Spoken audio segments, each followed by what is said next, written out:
In Kannada, Vachanas are a particular kind of poetry that we are going to look at a lot of examples today.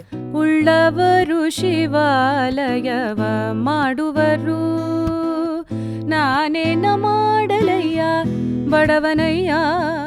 There is Revana Siddha, who is a shepherd. There is Devara Dasimaya, weaver. Molige Maraya, woodcutter. Madiwala Machideva, the washerman.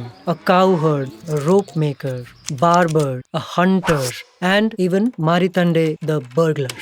ಸಾವಿಲ್ಲದ ಕೇಡಿಲ್ಲದ ರೂಹಿ. So we have the amazing D Pallavi singing the Vachana poems. ನಾನೊಲಿದೆ.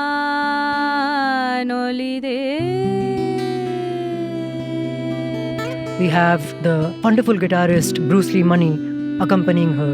So come with me on this journey.